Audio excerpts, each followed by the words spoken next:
നമസ്കാരം. പ്രിയദർശൻ വിശാല ഹൃദയനായി കള്ള മറുപടി പറയും.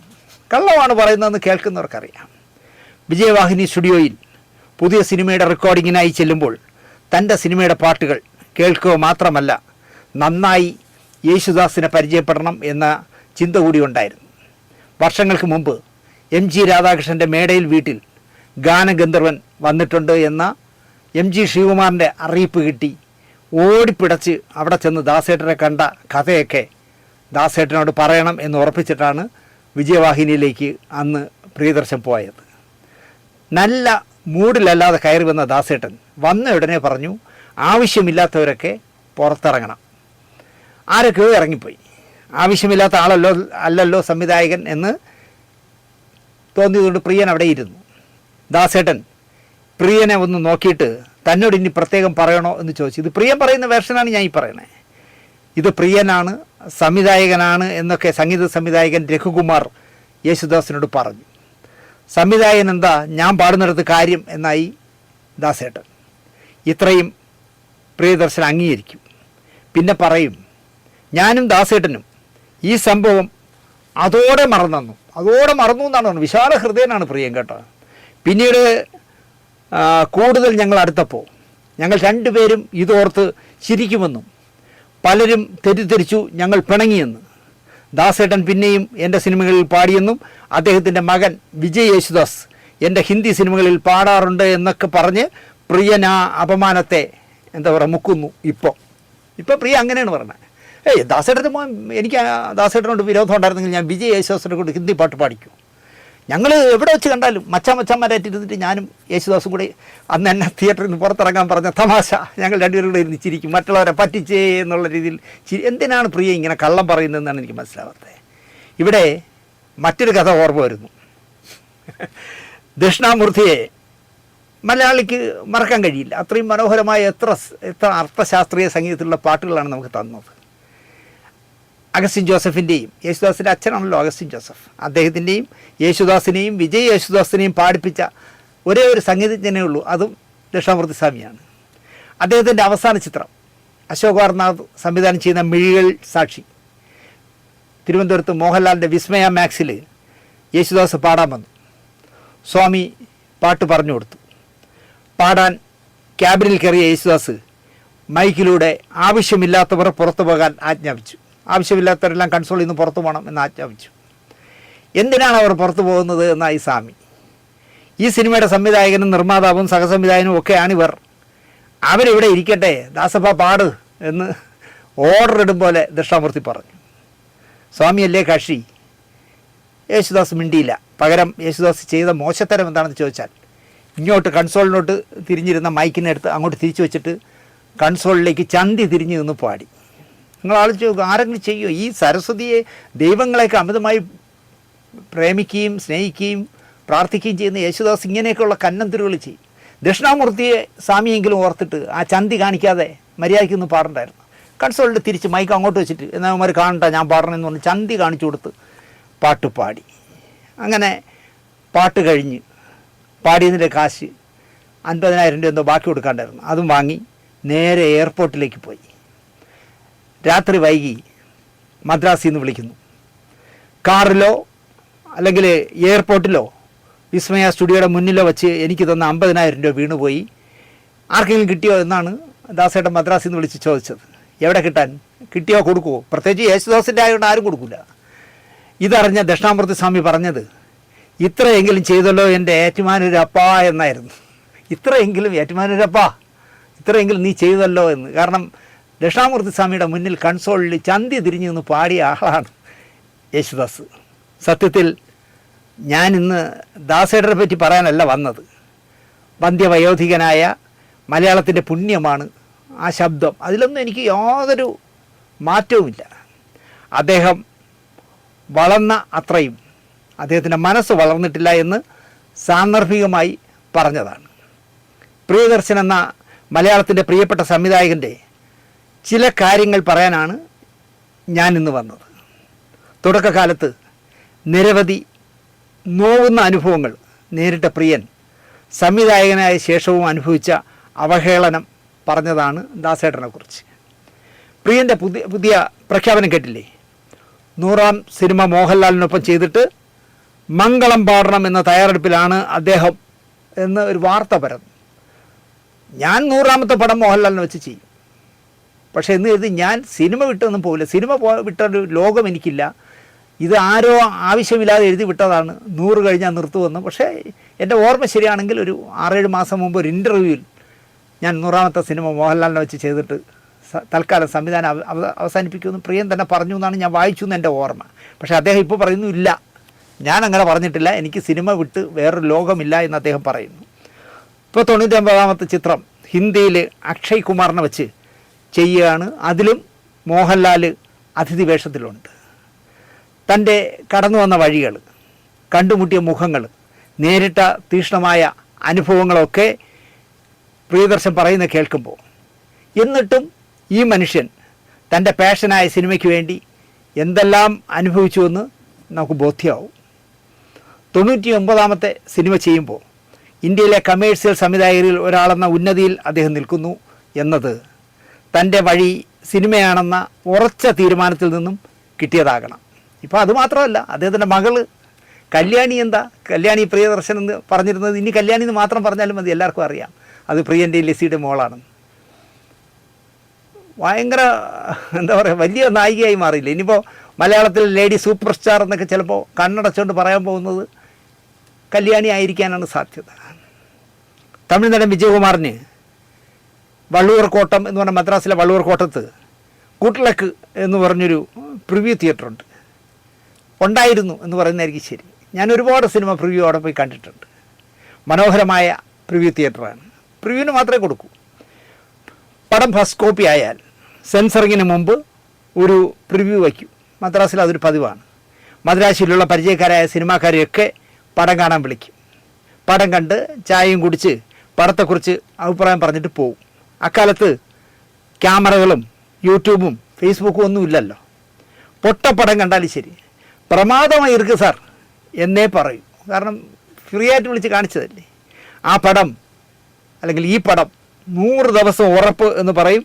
പക്ഷേ ആദ്യ ദിവസം ഹോൾഡറാവുന്ന ഒരു തല്ലിപ്പൊളി പടമായിരിക്കും. എന്നാലും ഫ്രീ ആയിട്ട് പ്രിവ്യൂ കാണുമ്പോൾ ഇങ്ങനെ പറയുള്ളൂ, ഒരു 100 ദിവസം ഓടും സാർ, 100 days ഓടിയിരിക്കും എന്നൊക്കെ പറയും. മദ്രാസിൽ സിനിമ പിടിക്കാനെത്തിയ സുരേഷ് കുമാറിനും പ്രിയദർശനുമൊക്കെ ഈ പ്രിവ്യൂ തിയേറ്റർ ആശ്വാസമായിരുന്നു അക്കാലത്ത്. 10 പൈസ മുതൽ മുടക്കില്ലാതെ സെൻസർ ചെയ്യാത്ത സിനിമ ഓസിന് കാണാം, ചായയും ഫ്രീ. ഇവരെ ആരും വിളിക്കുന്നതല്ല, സുരേഷിനെയും പ്രിയനെയൊന്നും ആരും വിളിക്കുന്നതല്ല. അവർ സിനിമയിലൊന്നും ആയില്ല, കൊച്ചു പിള്ളേരല്ലേ. എന്നാലും പോവും. സൂത്രത്തിൽ കണ്ണ് പൊട്ടിച്ച് കയറിയിരിക്കും. കണ്ണ് വെട്ടിച്ച് എന്ന് പറയുന്നതായിരിക്കും ശരി. കണ്ണ് വെട്ടിച്ച് കയറിയിരിക്കും. നാട്ടിലെ സുഹൃത്തുക്കൾ കാണും മുൻപ് ഞാൻ കണ്ടിരുന്നു എന്ന് പറയുന്നതിൽ ഒരു സുഖമായിരുന്നു പ്രിയൻ. അവിടം ഞാൻ സെൻസറിങ്ങിന് മുമ്പ് കണ്ടിരുന്നു, പ്രിവ്യൂ കണ്ടിരുന്നു എന്ന് നാട്ടിൽ പുതിയ പുറമെന്ന് നിന്ന് അടിക്കാമല്ലോ. അതൊരു അക്കാലത്തൊരു ഗമയായിരുന്നു എന്നാണ് പ്രിയൻ പറയുന്നത്. കല്യാണം എന്ന പേരുള്ള മലയാളിയായ ഒരാളാണ് ഗുഡ് ലക്കിൻ്റെ മാനേജർ. തൃശ്ശൂർകാരനാണ് കല്യാണം.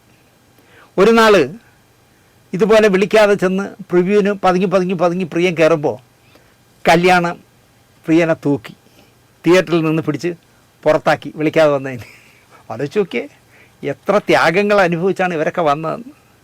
പിന്നെ ഗുഡ് ലക്കിലേക്ക് പ്രിയൻ പോയത് തൻ്റെ സിനിമയായ അരം പ്ലസ് അരം സമം കിന്നരം എന്ന് പറഞ്ഞ പടത്തിൻ്റെ ഡബിൾ പോസിറ്റീവ് കാണാൻ സംവിധായകൻ എന്നുള്ള നിലയ്ക്ക് തലയുയർത്തി പിടിച്ച് കല്യാണത്തിൻ്റെ മുന്നിലൂടെ തിയേറ്ററിനകത്തേക്ക് പോയി. എന്നെ പിടിച്ച് പുറത്താക്കിയ ഗുഡ് ലക്കിലെ തൻ്റെ സിനിമകളുടെ ഡബിൾ പോസിറ്റീവ് കാണുമെന്ന് പ്രിയം ഉറപ്പിച്ചിരുന്നു. എന്നെ പിടിച്ചിറക്കിയല്ലേ ഈ തിയേറ്ററിൽ. ഇനി ഞാൻ ഈ തിയേറ്ററിൽ വരണമെങ്കിൽ എൻ്റെ സിനിമ സംവിധാനം ചെയ്തിട്ടേ വരൂ. അത് നടപ്പിലാക്കി. അതാണ് പ്രിയൻ്റെ ഭാഗ്യം. ഇതിനിടയിൽ കല്യാണം പ്രിയൻ്റെ കമ്പനിയിൽ എത്തിക്കഴിഞ്ഞിരുന്നു.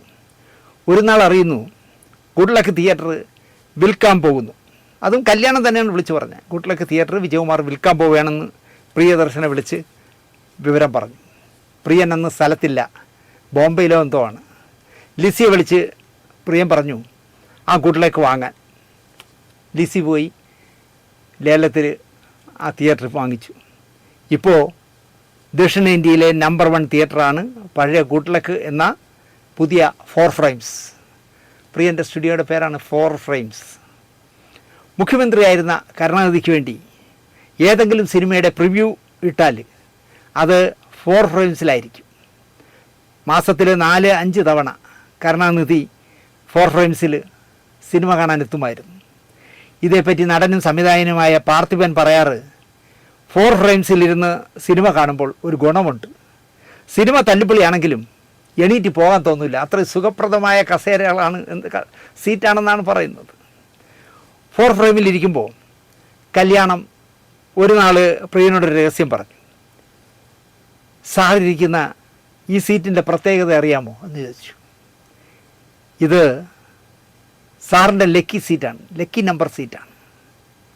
ഈ സീറ്റിലിരുന്ന് സാർ കണ്ട സിനിമകളെല്ലാം സൂപ്പർ ഹിറ്റുകളായിരുന്നു. അതൊക്കെ കല്യാണം നോക്കി വെച്ചിരിക്കുന്നു. ആലോചിച്ച് നോക്കിയേ. ചിത്രം, കിലുക്കം, ആ ലിസ്റ്റ് കല്യാണം പറഞ്ഞുകൊണ്ടേയിരുന്നു. വാസ്തവത്തിൽ അതുവരെയും പ്രിയൻ അറിയില്ലായിരുന്നു ഞാൻ 4ാമത്തെ റോയിലെ 4ാമത്തെ സീറ്റിലാണ് വന്നിരിക്കുന്നത്.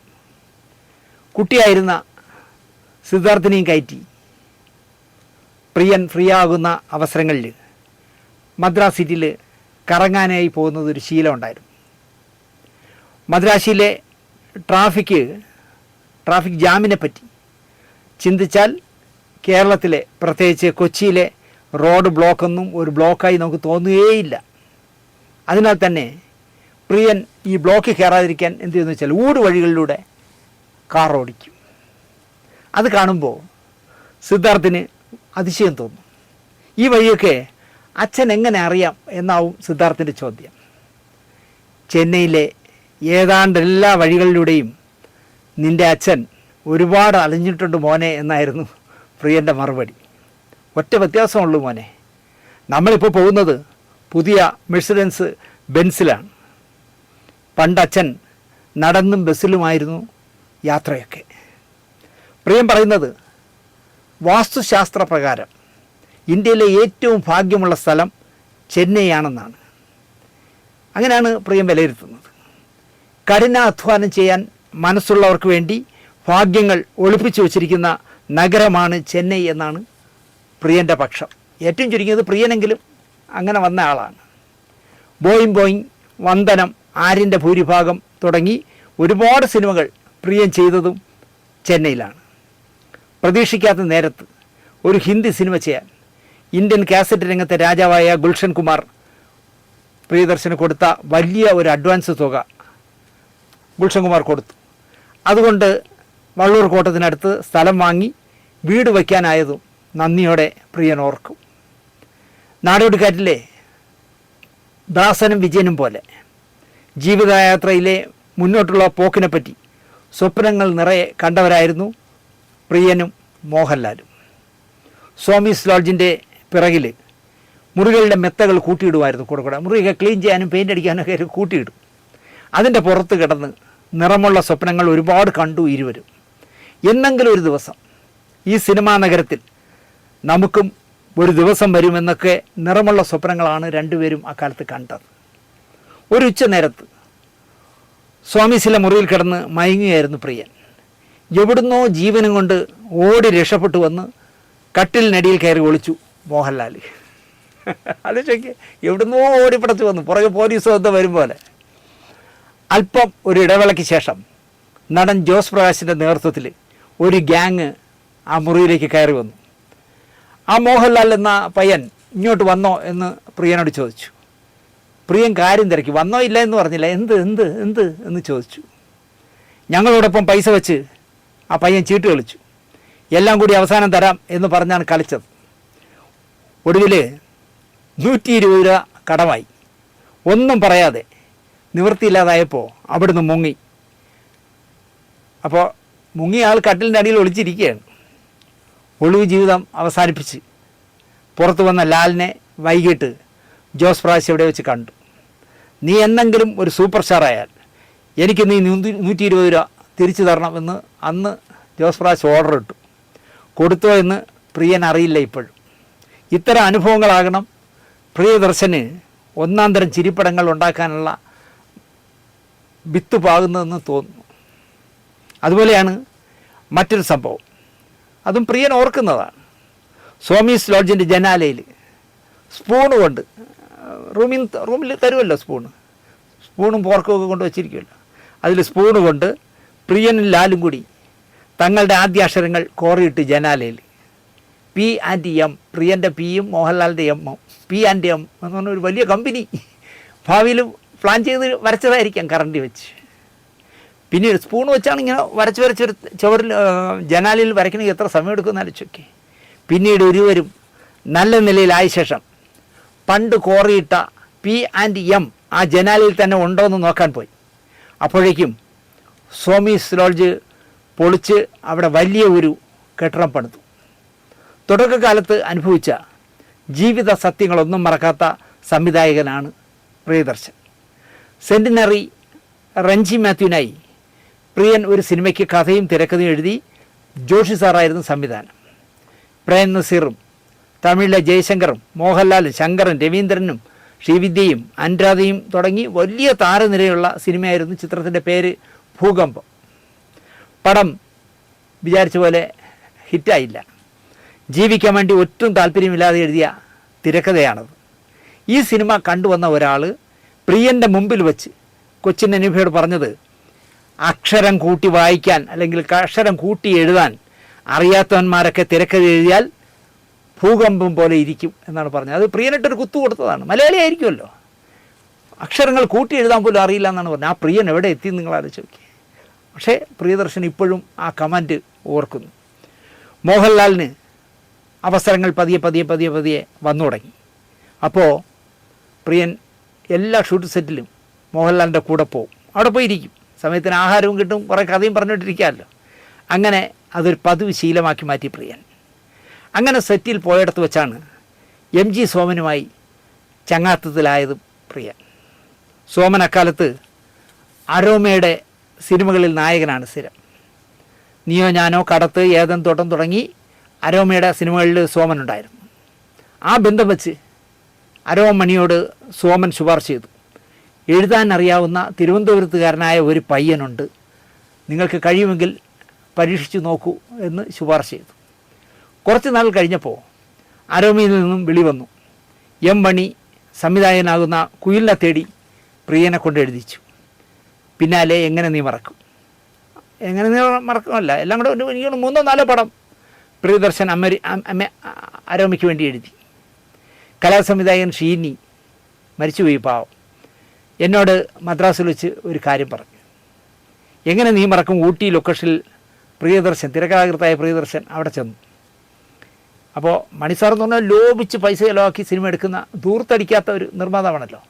ദൂരിൽ നിന്ന് പ്രിയ നടന്നു വരണം കണ്ടപ്പോൾ ഷീനിയോട് ചോദിച്ചെന്ന്, അതെന്തിനാ ആര് പറഞ്ഞിട്ട് അയാൾ ഇവിടെ വന്ന് എന്ന് പറഞ്ഞ് ഇങ്ങനെ വിരട്ടിയിട്ട് അയാളുടെ പോകാൻ പറയാനാണ് മണിസാറ് ഷീനിയോട് പറഞ്ഞത്. അങ്ങനെ ഷീനി ചേട്ടൻ നിർബന്ധിച്ച് പ്രിയനെ അവിടുന്ന് പാക്ക് ചെയ്തു എന്ന്, ഇവിടെ നിൽക്കാൻ പറ്റില്ല പ്രിയ പൊയ്ക്കോ എന്ന് പറഞ്ഞു വിട്ടു എന്ന് പറയുന്നു.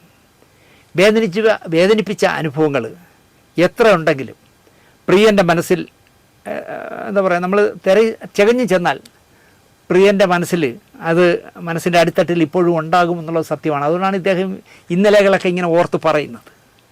സ്വാമീസ് ലോഡ്ജിൽ കിടന്ന് കണ്ട സ്വപ്നങ്ങൾ പ്രിയനെ കൊണ്ട് സുരേഷ് കുമാർ ഒരു സിനിമ തുടങ്ങി. ഒരുപാട് സ്വപ്നങ്ങൾ കാണുന്നുണ്ടല്ലോ, കഥകൾ. പൂച്ചക്കൊരു മൂക്കുത്തി, തിരുവങ്കട മുതലാളിയുടെ ഫിനാൻസ്, പൂച്ചക്കൊരു മൂക്കുത്തി വലിയ വിജയമായി മാറി. സ്വാമീസിൽ നിന്നും പ്രിയദർശൻ്റെ വാസം പാങ്ക്രവ് ഹോട്ടലിലേക്ക് മാറുന്നു, സ്റ്റാർ ഹോട്ടലിലേക്ക് മാറി. ജയനടക്കം വലിയ താരങ്ങൾ താമസിക്കുന്ന പാങ്ക്രവിൽ 4.5 വർഷക്കാലം തുടർച്ചയായിട്ട് 504 നമ്പർ മുറിയുടെ കീ പ്രിയദർശൻ്റെ കൈവശം ഇരിക്കുകയായിരുന്നു. ആദ്യമായൊരു കാർ വാങ്ങുന്നതും ഈ പാങ്ക്രവിൽ താമസിക്കുന്ന കാലത്താണ്. തിരുവനന്തപുരത്ത് പാങ്ങോട് മിലിറ്ററി ഏരിയ അവസാനിക്കുന്നിടത്ത് നമ്മൾ എന്താ പറയുക, വട്ടിയൂർക്കാവിലേക്ക് പോകുന്ന റോഡിൽ കട്ടച്ചൽ റോഡെന്ന് പറഞ്ഞ റോഡുണ്ട്. ആ റോഡിലാണ് പ്രിയദർശൻ്റെ വീട്. അച്ഛനും അമ്മയും നഷ്ടമായെങ്കിലും ആ വീട് ഇപ്പോഴും പ്രിയനെ കാത്ത് അവിടെയുണ്ട്. തലസ്ഥാനത്തേക്ക് റിട്ടയർമെൻറ്റ് കാലം ജീവിതം പറിച്ചു നടണമെന്ന് പ്രിയന് നല്ല ആഗ്രഹമുണ്ടെങ്കിലും മക്കൾ 2 പേരും ചെന്നൈ വിട്ടൊരു ജീവിതത്തിലേക്ക് വരാനിടയില്ല എന്ന് പ്രിയൻ ഉറപ്പിക്കുന്നു. അപ്പോൾ പ്രിയനും വരാൻ പറ്റില്ലല്ലോ. മകനിപ്പോൾ വിദേശത്തെവിടെയാണ്, കല്യാണി മദ്രാസ് വിട്ട് വരില്ല എന്ന് പ്രിയനെ തന്നെ അറിയാം. അപ്പോൾ കട്ടച്ചൽ റോഡിൽ താമസിക്കാം എന്നുള്ള സ്വപ്നം നടക്കാൻ സാധ്യതയില്ല. കൂട്ടുകാരായ സുരേഷ് കുമാറിനും മോഹൻലാലിനും പ്രിയം കൊടുത്ത ഓരോ പാരക്കഥകൾ കൂടി പറഞ്ഞ് ഈ സ്റ്റോറി അവസാനിപ്പിക്കാം. തിരനോട്ടത്തിൻ്റെ പ്രാരംഭ ചർച്ച നടക്കുന്ന സമയം മുതൽ കൂടെ അവിടെ വരുന്ന ആളാണ് പ്രിയദർശൻ. എന്നാൽ സുരേഷ് കുമാറാണ് ഈ ചർച്ചയുടെ ലീഡർ. പ്രിയം വല്ലപ്പോഴും മാത്രമേ വന്നു പോവുള്ളൂ. ഇന്ത്യൻ കോഫി ഹൗസിലും സുരേഷിൻ്റെ വീട്ടിലുമായിരുന്നു കഥാചർച്ചയും തിരക്കഥ എഴുത്തും ചർച്ചകളും എല്ലാം. ഇവരുടെ ഇടയിൽ വന്നു പോകുന്ന സ്നേഹിതനായിരുന്നു പ്രിയദർശൻ. ചിത്രീകരണത്തിലും സുരേഷായിരുന്നു എന്താ പറയുക സഹസംവിധായകൻ. അവസാന ഷെഡ്യൂളിലോ മറ്റോ പ്രിയൻ ജോയിൻ ചെയ്തു. മറ്റ് ജോലികളെല്ലാം മദ്രാശിയിലാണ്. സംവിധായകനോടൊപ്പം ഒരു ആളെ മാത്രം കൊണ്ടുവന്നാൽ മതിയെന്ന് തിരുവങ്ങട മുതലാളി സ്ട്രിക്റ്റായിട്ട് നിർമ്മാതാവിനോട് പറഞ്ഞിരുന്നു. ആ പോസ്റ്റിൽ പ്രിയൻ കയറിപ്പറ്റി. സുരേഷ് ഔട്ടായി. വലിയ നിരാശയായി സുരേഷിന്. നിർമ്മാതാവ് പാച്ചല്ലൂർ ശശി അക്കാലത്ത് ആശുപത്രി കിടക്കുകയാണ്. മോഹൻലാലും സുരേഷും കൂടി പാച്ചല്ലൂർ ശശിയെ പോയി കണ്ടു. നീ എങ്ങ് ചെല്ല് എന്നായി ശശി. മോൻ്റെ വിഷമം കണ്ട സുരേഷിൻ്റെ അമ്മ സമാധാനിപ്പിച്ചു. ടിക്കറ്റിൻ്റെ കാശ് ഞാൻ തരാം, നീ പോ എന്ന് പറഞ്ഞു. മോഹൻലാലും സുരേഷും കൂടി റെയിൽവേ സ്റ്റേഷനിൽ ചെന്ന് ഓപ്പൺ ടിക്കറ്റ് എടുത്താണ് മദ്രാസിലേക്ക് ആ സിനിമ വർക്ക് ചെയ്യാനായിട്ട് പോകുന്നത്. മദ്രാസിൽ വെച്ച് മോഹൻലാലിന് ഒരു സ്കൂട്ടർ ആക്സിഡൻറ്റിൽ കാല് പ്രശ്നമായി. മോഹൻലാൽ ആശുപത്രി കിടക്കയിലായി. ഒരു ഓണക്കാലമാണ്. പ്രിയൻ്റെ ഒരു ബന്ധു മോഹൻകുമാർ മദ്രാസിൽ താമസമുണ്ട്. പ്രിയൻ്റെ മദ്രാസിലെ തുടക്കകാലത്ത് മോഹൻകുമാറിനോടൊപ്പമായിരുന്നു പ്രിയൻ്റെ താമസം. ബസ് കൂലി പോലും ഈ മോഹൻകുമാറാണ് അക്കാലത്ത് നൽകിയിരുന്നത്. ഓണമല്ലേ, ഞാനും കൃഷ്ണകുമാറും കൂടി, കൃഷ്ണകുമാർ എന്ന് പറഞ്ഞാൽ ഇന്നത്തെ കിരീട ഉണ്ണി, ഞാനും ഉണ്ണിയും കൂടി മോഹൻകുമാറിൻ്റെ വീട്ടിൽ പോയി സദ്യയൊക്കെ ഉണ്ട്, നിങ്ങൾക്കുള്ള പായസവും ഊണും ഒക്കെ ആയിട്ട് വരാമെന്ന് പറഞ്ഞ് രണ്ടുപേരും എണീറ്റ് രാവിലെ അങ്ങ് പോയി. മോഹൻലാലിന് സുരേഷ് കുമാർ കൂട്ടിരുന്നു. പ്രിയനും ഉണ്ണിയും മോഹൻകുമാറിൻ്റെ വീട്ടിൽ പോയി വേഷം ഉണ്ടു, സദ്യ, പായസം കുടിച്ചു. വയറ് നിറച്ചപ്പോൾ ഉറക്കം വന്നു. അവിടെ കിടന്ന് ഉറങ്ങി. നന്നായിട്ട് ഉറങ്ങി എണീറ്റ് വൈകുന്നേരം ആയപ്പോൾ ഇനി പോവാ എന്ന് പറഞ്ഞ് എണീറ്റ് രണ്ടുപേരും തിരിച്ച് ആശുപത്രി വന്നപ്പോൾ ഉച്ചയ്ക്ക് തിരുവോണത്തിൻ്റെ അന്ന് ഒരു നുള്ളു ഭക്ഷണം കഴിക്കാതെ പട്ടിണി ഇരിക്കുന്ന കാലൊടിഞ്ഞ് കിടക്കുന്ന മോഹൻലാലിനെയും കൂട്ടിരിക്കുന്ന സുരേഷ് കുമാറിനെയുമാണ് കാണുന്നത്. മറന്നുപോയി. ഇവർ കഴിച്ചപ്പോൾ, ഇവർ കാര്യം കഴിഞ്ഞപ്പോൾ സുരേഷ് കുമാറിൻ്റെയും മോഹൻലാലിൻ്റെയും കാത്തിരിപ്പ് മറന്നുപോയി പ്രിയൻ. ഇങ്ങനത്തെ ഇന്നലെകൾ നമ്മൾ കേട്ടു തുടങ്ങിയാൽ പ്രശസ്തരായി മാറിയ വമ്പന്മാരായി മാറിയ വലിയവരുടെയൊക്കെ പിന്നിൽ ഇതുപോലുള്ള നോവിക്കുന്ന ചിരിപ്പിക്കുന്ന ഒരുപാട് കഥകളുണ്ട്. പ്രിയൻ അതൊക്കെ ഒരു ഹ്യൂമറിലാണ് സംസാരിക്കുന്നത്. എന്തായാലും 100ാമത്തെ സിനിമ, 100 സിനിമ എടുക്കുന്നതുവരെയും മോഹൻലാലുമായിട്ട് ആ സൗഹൃദം, പഴയകാല സൗഹൃദം നിലനിർത്തിയിരുന്നു എന്ന് പറയുമ്പം സുരേഷ് കുമാർ പോലും ഇടയ്ക്ക് പൊട്ടിത്തെറിച്ച് മോഹൻലാലുമായിട്ടൊക്കെ സംസാരിച്ച് പിണങ്ങിയിട്ടൊക്കെ ഉണ്ട്. അതിന് മോഹൻലാൽ മറുപടി പറയാതെ ആൻ്റണി പെരുമാവൂരിനെ കൊണ്ട് തെറി വിളിപ്പിച്ചല്ല. അതിന് കല്ലുവാരിയിട്ട് കൊടുക്കാൻ പൃഥ്വിരാജിനെ പോലുള്ളവരുണ്ടായിരുന്നല്ലോ. അണാ എന്തൊരു ഒരു മെസ്സേജൊക്കെ ഇട്ടിരുന്നല്ലോ. അപ്പോൾ അങ്ങനെയൊക്കെ സുരേഷ് പോലും അകന്നു പോയിട്ടു മോഹൻലാലിനോടൊപ്പം ഒരേ മനസ്സുപോലെ, ഇവിടെ പറയാമോ എന്ന് പോലും എനിക്കറിയില്ല, മാക്ടിൽ അംഗത്വം കൊടുക്കാനായിട്ട് അന്നത്തെ ഭരണസമിതിയിൽ ആരൊക്കെയോ ചേർന്ന് പ്രിയദർശനെ കണ്ടു. പ്രിയം പറഞ്ഞു, ഞാൻ അംഗത്വം എടുക്കാം, മലയാള സിനിമയിലെ ടെക്നീഷ്യന്മാരുടെ സംഘടനയായ മാക്ടിൽ അംഗത്വം എടുക്കാം, പക്ഷേ മോഹൻലാലിനെതിരെ നിങ്ങൾ എന്തെങ്കിലും ഒരു നടപടി എടുക്കാൻ വരികയാണെങ്കിൽ ഞാൻ ആ അംഗത്വം അന്ന് രാജിവെക്കും. അങ്ങനെ മോഹൻലാലിനെതിരെ നടപടി എടുക്കില്ല എന്ന് ഉറപ്പ് വന്നാൽ അംഗത്വം എടുക്കാമെന്ന് പറഞ്ഞ് ഉറപ്പ് കൊടുത്താണ് പ്രിയൻ അംഗത്വം എടുത്തത്. അത്രയും പ്രിയനും മോഹൻലാലുമായിട്ടുള്ളൊരു ഇഴചേർന്ന ഒരു ബന്ധമുണ്ട്. ഈ കഥ നിങ്ങൾക്ക് ഇഷ്ടപ്പെട്ടിരിക്കുമെന്ന് വിശ്വസിച്ചുകൊണ്ട് 100ാമത്തെ സിനിമ കഴിഞ്ഞൊന്നും പ്രിയദർശൻ സംവിധാനമൊന്നും നിർത്താറായിട്ടില്ല. ഇപ്പോഴും മനസ്സ് നല്ല ചെറുപ്പമാണെന്നേ. അദ്ദേഹം ഇനിയും ഒരു 10-50 സിനിമയോട് ചെയ്യട്ടെന്നേ മലയാളത്തിൽ. നമുക്ക് ഒന്നുമില്ലെങ്കിൽ ചിരിപ്പിക്കാൻ പറ്റുന്ന, അദ്ദേഹം അല്ലാതെ സീരിയസ് ആയ സിനിമയ്ക്കൊന്നും പോകരുത്. കാലാപ്പനി പോലെ മറ്റേ അറബിക്കടലിൻ്റെ തേങ്ങയൊന്നും എടുക്കാൻ പോകരുത്. അദ്ദേഹം ചിരിപ്പിക്കുന്ന നല്ല, അദ്ദേഹം തന്നെ തുറന്ന് പറയാറുണ്ട്, ഞാൻ ഇന്ന പടത്തിൽ നിന്ന് ചുരണ്ടിയതാണ്, അല്ലെങ്കിൽ ഇന്ന കാസറ്റ് കണ്ട് ചെയ്തതാണ്. ബോയിങ്ങൊക്കെ അദ്ദേഹം പരസ്യമായി പറയുമായിരുന്നല്ലോ, ഇത് ഇന്ന കാസറ്റിൽ നിന്ന് അടുത്താണ്. എന്നാലും മലയാളി അദ്ദേഹത്തിന് കൺസെഷൻ കൊടുക്കും. കാരണം നമ്മളെ ചിരിപ്പിച്ചാൽ മതിയെന്നേ. നിങ്ങൾ മോഹൻലാലിനെയും വെച്ച് കുറേ സിനിമകൾ ഇനിയും ചെയ്യട്ടെ എന്ന് പ്രാർത്ഥിച്ചുകൊണ്ട് നിർത്തുന്നു. അതുപോലെ തന്നെ അദ്ദേഹത്തിൻ്റെ മകൾ കല്യാണി വലിയ സൂപ്പർ സ്റ്റാർ, അച്ഛൻ എന്തൊരു സന്തോഷമായിരിക്കും ആലോചിച്ച് നോക്കി. എന്തായാലും ഈ പ്രിയദർശനെക്കുറിച്ച് പറഞ്ഞ കൊച്ചു കഥ നിങ്ങൾക്ക് ഇഷ്ടപ്പെട്ടിരിക്കുമെന്ന് വിശ്വസിച്ചുകൊണ്ട് നിർത്തുന്നു. നന്ദി, നമസ്കാരം.